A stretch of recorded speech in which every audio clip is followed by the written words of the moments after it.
We love a good bakery, and over our 11 seasons of Taste Utah, we've scoured our great state to feature some of the most excellent ones, from Table X Bread in Mill Creek to the beloved late Les Madelines, who remain somewhat reimagined in the form of the chocolatier patisserie Chez Nibs in Salt Lake City, to the proper Italian bakery Sapori in Ogden, and Farmstead Bakery in southern Utah. Each of these bakeries brings something distinctive to our exquisite food and restaurant community, and we especially appreciate when one comes along with unique offerings filled with copious amounts of love and care. Our heartbeat quickens, we get a little extra excited, and we cannot help but want you to go there every chance you get. Doki Doki started as a small bakery in downtown Salt Lake City, focusing exclusively on Japanese pastry, and let's just say they exploded and had to open a second location in Orem. Irie and her business partner, Erin, really wanted to focus on light, airy offerings from crib cake to chiffon cakes, keeping that wobble in traditional Japanese fluffy pancakes, to fun takes on classics like tiramisu and panna cotta, half delicious delicacy, half art, and half almost too cute to eat, but too good not to devour. We cannot wait to introduce you or reintroduce you to a culinary experience unlike any other. Doki Doki Japanese Bakery in Orem, this week on Taste Utah. What does Doki Doki mean? It's a word for excited heartbeat in Japan. Okay. So it's like when you're excited, you're happy, like Doki Doki. When you come into this space, your heart rate does elevate. It's so fun. And you really are bringing in the flavors of Japan, but also the experience that you might have in Tokyo. We try our best to bring like a really fun, welcoming, friendly, experience like when you go to a cafe in Japan. I always love baking. I learned to bake as a hobby when I was going to high school in California. And on my way home, I always walk past this Japanese bakery, and I love it. Everything was so delicious, so I pick up on baking as a hobby. Then I moved to Utah. I worked in the food and service industry for so long, just doing server, back kitchen, stuff like that. Where did you work? Name some of them. Che Wong, Okay. Bistro, and then I work at the Vietnamese restaurant, East-West Connection. Yes. My last job actually is an ice cream shop manager. They do these fun Thai roll ice cream. Oh my goodness. And during the time I was looking for another job, and my mom why don't you just do something on your own? You work in the industry for so long. Yes. And I started out with just raw ice cream and Japanese crepe, and we was going pretty well. There was the missing baking in me. And when I met my husband, and he was like, why don't you just focus on baking Japanese dessert? Just let double down on it. I think people will love it.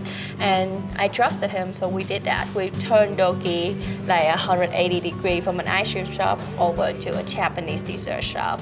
And people have been receiving it really, really well. I'm the original founder. Then I met my husband who hopped on to the business 2 years later. And then I have my partner in the back named Erin. She's in charge of all of the production of the food. So me and her, we work on recipes, and then Erin bring it to life. What makes a Japanese dessert a Japanese dessert? Number one, they are really into fluffy things. They don't want the heavy, dense taste. They want some, for instance, the crepe, they use something called self-rising flour. Okay. So it's make the crepe thinner and more texture instead of a dense, thick crepes. Yeah. And then same with all of the cheesecake, the chiffon, they just add more air into their process of making the dessert, and they just make everything more fluffy up and light. So you can have, let's just say you want this crepe cake, right? You can eat the crepe cake, and then you're I think I can still eat something else. Speaking of fluffy, Erin is gonna come and show us these amazing Japanese pancakes. Yes. Oh, Erin, this is beautiful. Please have a seat. I just brought out the mango fluffy pancakes. Okay. And our new sakura matcha. Tell us a little bit about the fluffy pancake. this is so Japanese creation. Yes. They just take it to the next level. Instead of having the traditional souffle in a cup back in the oven. Yes.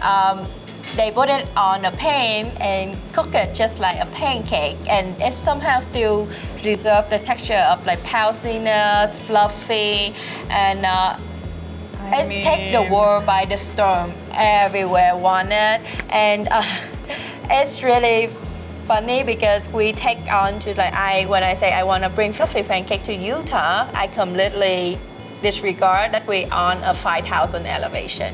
Why everywhere? If you look at like Japan, London, even Seoul, like Seoul in Korea, Paris, like they are about like 200 to 300 max elevation. Yeah. But for Utah, because of a high elevation, you're supposed to make the souffle softer. But if you make it softer, it won't keep the shape of the pancake. Okay. So it's a whole history of me have to tweak here and there. It's a 2-year process. I finally make it work. It's so good. There's not like it's really hard to describe this experience of eating this. I feel like people have to try it for themselves because it melts. It literally melts in your mouth. It's almost like because of its origins and sort of the meringue, right? Because you kind of start with this stiff meringue. There's still that like crunchy outside layer, but the inside is just like ooey gooey, everything you want in a souffle in pancake form.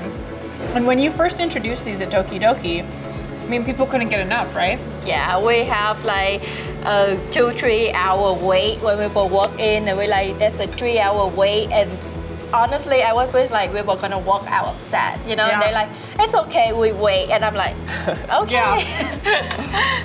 We have to mention that because it takes 20 minutes to make them. Yeah. Because you literally are steaming them, right? Yeah. We are having to whip the egg whites fresh for each batch. That's not something you can prepare ahead of time. So once we get the order, we usually just have really good communication. Be like, hey, pancakes have started, you know, just so that we can try and trim off a minute here and there, getting those egg whites whipped up, and then we're just preparing the pancake base and then just combining together, and then you just have to get them cooking and wait. Yeah, so everything is almost just like a waiting game. You don't want to rush the egg white. We don't want to beat it too fast because when these large bubble of air introduced into the egg white, it can be popped during cooking time and the pancake just go deflated. So you have to be patient with the egg white to make the perfect meringue, and then from there you put it like you fold in the batter, put it on the griddle, and that is another process of waiting because the same thing, you don't want to introduce too much heat, get heat pop on the bubble. So you want it like the right amount of heat, the right amount of steam from the water, everything, just that make sure that the pancake is cooked through but still keeping its texture white. If you too early, then you have to just a mushy pancake. When you flip it over, it's gonna go like a regular pancake, mushing down. If you cook it too much, then you flip over, you're gonna start popping on the bubble. So that you have to flip them at the right amount of time it's cooking.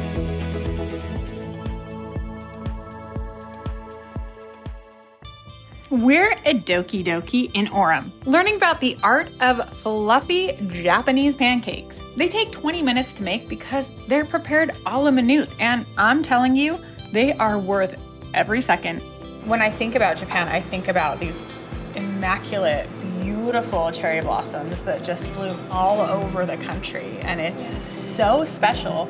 And then the flavor isn't super pronounced. It's not like, punch you in the face kind of flavor. It is soft and subtle, which I feel like so many of these different flavors that we have on the table are. Will you just walk us through everything that's on the table? Now is the time. We have our tiramisu here, which, I mean, Irie's definitely always on top of trends and just watching all sorts of what's kind of coming out, what's really cool. A lot of Japanese desserts are just very much inspired by the rest of the world. If you're looking at traditional desserts, it's often made with like beans and rice. It's not as sweet, right? So the textures, the flavors, but Japan just loves learning from other worlds, and they just are so inspired all the time by so many things. And so tiramisu has been one of those things that they've been just really picking up again lately and just kind of experimenting with. So we just went for like a very classic version. So there's nothing too crazy. We went definitely with a more classic Italian style. So it's got more of that egg kind of flavor, which is definitely very, very like Asian. They really like eggs. Yeah, Japanese love their eggs. Yes, absolutely. And so we definitely chose to go with a more traditional style, because I think that's a flavor that really represents what we're looking for. So I love that. it's got a lot of richness. Lady fingers in there? We also have the Sakura tiramisu, which is the next innovative thing. I mean, speaking of sort of a marriage of all worlds, this cute little bunny that looks like a panna cotta. Yeah. It is. It's actually one of the recipes that I kind of brought, because I really thought it just represented kind of the texture and flavor we're looking for. And I just really wanted a cute element as well. Oh. So It's like almost too cute to eat. I mean, don't get me wrong, I will eat it. Panna cotta is one of my favorite things. And what is this? It almost looks like strawberry or raspberry? it's a raspberry sauce. Yeah. So traditionally you'd always want a panna cotta with some kind of extra flavor element, because you know the panna cotta, while delicious and creamy, isn't bringing a ton of flavor to the table. So we combine it with a bunch of different sauces. It brings us to our next dish. I mean, this looks beautiful, similar to what you described up here. How is it different? We're really trying to bring in the fresh fruit and cream. That's something we always see is that you're always seeing fresh fruit and cream. Just some of the most simple cakes, you know, whenever you see Japanese cakes, it's fruit and cream. But we're kind of combining that with our crepe layers and our chiffon cake. So you're just getting the best of both worlds. You're getting a lovely chiffon layer, you're getting that crepe layer, that sponginess, and then you're getting fresh fruit with cream. What makes chiffon cake? Springy and bouncy. Okay. So you separate the egg yolks from the egg whites, you whip up the egg whites, and you make your cake, and then you're just folding everything in. And you're adding some of those egg yolks back in, but you're not adding all of them in. So you're definitely getting not as rich and heavy, you're getting a light and a spongy.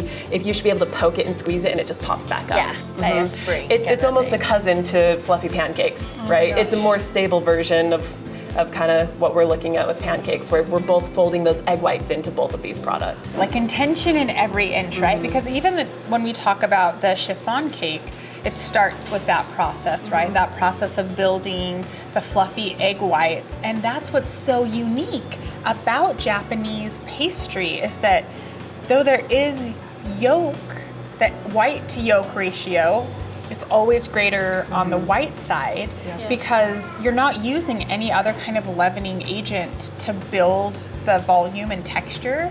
It truly is the egg white doing its thing. You're not letting this rise overnight to create these fluffy pancakes. You're making certain that the egg white is fluffy enough to create that balance. And you can see with Japan, they are really into anything with egg, you know. So fluffy pancake, crepe cake, chiffon, even down to the Basque cheesecake. Yes. Like for like the Japanese, they will, you know, sacrifice the gluten and focus on the egg. So like this, like the cheesecake right here that you have, there's no flour in there. So it's gluten free. It's Basque cheese, which is just so dense, you don't really need flour, and the egg just helps to bind it all together. Yeah. I mean, I love it. And then what I will say is it's a lot of cream.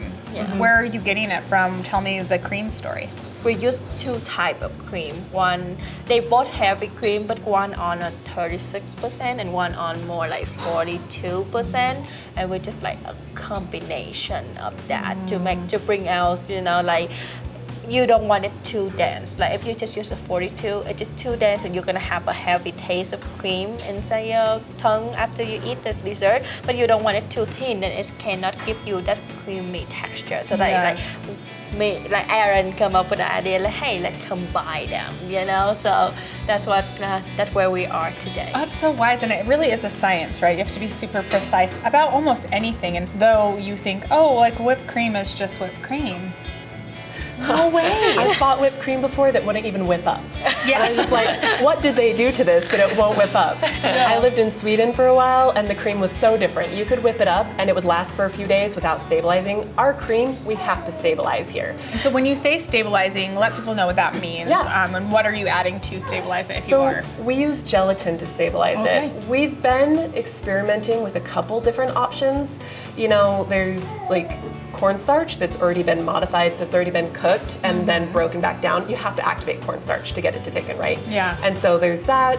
There's also like agar-agar, which we've thought about before, but that one turns out to be a little too brittle almost. The way it sets is just a different structure than gelatin. Yeah. Gelatin just gives us a lot of flexibility, but it gives us a short window of work time. It will set because of the cold, so we do have to make sure we are pushing to make sure we're reaching the right time so that it's not set by the time we're still trying to make the cake. I think what's so special about a lot of these desserts and the souffle the souffle pancakes we've talked about, but the crepe cakes, it's number one, you are making the crepe batter in-house. And I was talking with Erin earlier. She was telling me that is a full day process to let it rest. So it's actually couple day process actually. Yeah, so, sure. So first of all, we have to get the batter. After it's done, for a perfect layer, it have to rest in the fridge for 2 days, 48 hours. Yeah. And then we can make the layer, and then the layer cannot be used right away. It have to rest in the fridge for another 24 hours before we make the cake. And actually for crepe cake, it just tastes the best after it's rest in the fridge overnight. So like as you can see, it's almost a 3-4 day process for a perfect crepe cake. A lot of planning ahead. I mean, and I was in the back. You were walking me through some of the production, and literally, I'm watching these incredible, I would say, like architects of pastry, because they're building layers, right? Every single crepe, and then boom, layer, crepe, layer, crepe, layer. I mean, how many layers do you have on just a crepe cake? Over 20 layers for every single cake. 20 layers, so that tells you it's a different kind of crepe. I mean, it cuts so beautifully, and then you can just see all of the layers. What kind of cake is this? This is the passion fruit mango. Oh. So we have passion fruit cream with crepe, and then the middle layer is passion fruit and mango jelly. Another crepe cake that we currently have is the pistachio raspberry. We have a mousse, raspberry mousse layer in our crepe cake. Yum. We're rounding out our episode at Doki Doki in Orem, where the secret to their sauce isn't actually in the sauce at all. It's in the whipped cream.